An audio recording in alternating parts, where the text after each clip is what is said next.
Ha! Told you I could tie a bow tie. If you watch the other video first, that'd make a lot more sense. If you didn't, well, guess you're gonna have to watch the other video. Ha ha ha. So this other fandom I'm part of is about these two brothers on YouTube. They make videos, and if you watch them, you can tell that I try to copy their style a lot. Like, I don't try to copy it, but like the jump cuts and stuff, I'm trying to do it because they're like inspirations to me. And one of them writes books, and the other one writes music, and they're so awesome. And if you haven't guessed already, I'm talking about the Vlog Brothers, and the fandom I'm talking about is Nerdfighters. Being a nerd fighter is like, it sounds really weird. It sounds like you're fighting nerds. Like, it sounds like you're like a bully against, like, I'm gonna beat you up. But that's not it in the slightest. Nerdfighters is just people who enjoy nerdy things all coming together and having a sense of unity, and it's awesome. So I think in like 2007 they started this thing called Brotherhood 2.0.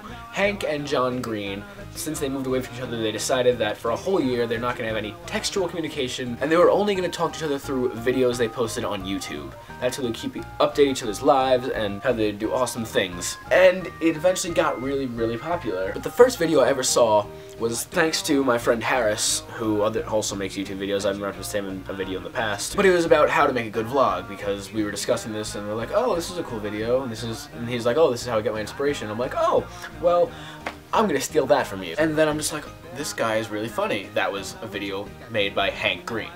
So then I started watching all these videos and I'm like, oh, this is cool. Then I came back and there's this thing, this guy had to give away boxes of Peeps to other people, and I'm like, oh, that's awesome. So then I've also become obsessed with Peeps, but that was also a thing I did like when I was 6, so I'm gonna eat these Peeps like throughout the course of this video. Don't mind me.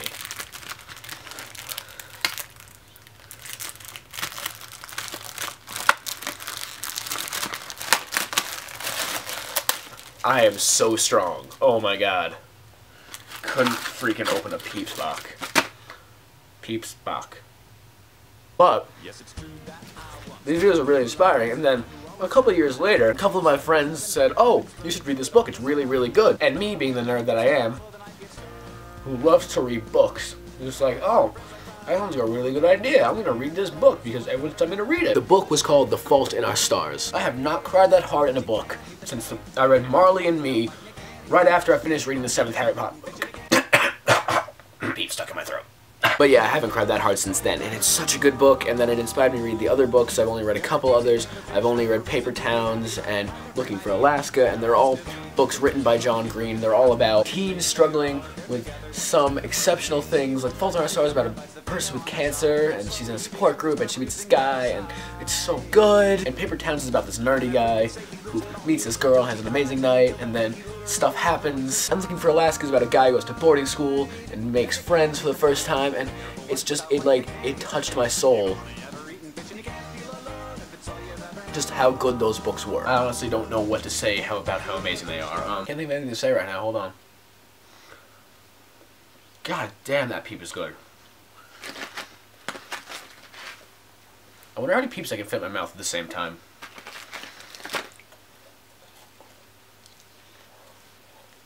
One.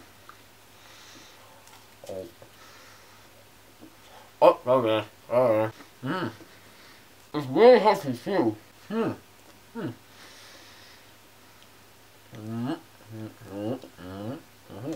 a good idea. Not a good idea in the slightest. Well. Okay. Well, nope. Still got some Peep.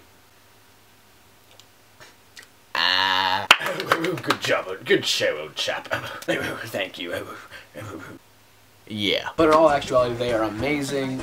And, oh, well, my Mac's unplugged. I'm probably gonna die soon. If you haven't read any of John Green's books, just read one of them. If you haven't listened to any Hank Green songs, listen to Song About an Anglerfish. That song, although it seems really stupid, it's really good and has a deep meaning. And I know some may call me a frontrunner for, like, getting into them now because they've been, like, underground for so many years and they just started to get popular recently. I don't give a shit. I like what I like, not because other people like them. That's how I run. The thug life didn't choose me. I chose the thug life. I know I said that incorrectly, but it is true. The thug life did not choose me. Do you see? I'm wearing a freaking bow tie. Yeah, no. I'll put a link in the doobly-doo. That's a thing John Green says. But yeah, so I'll post a link in the doobly-doo. It's a video that they said about, like, how to be a nerd fighter. And I watched that video and just, like, watch their videos. They're hysterical. And DFTBA. DFTBA.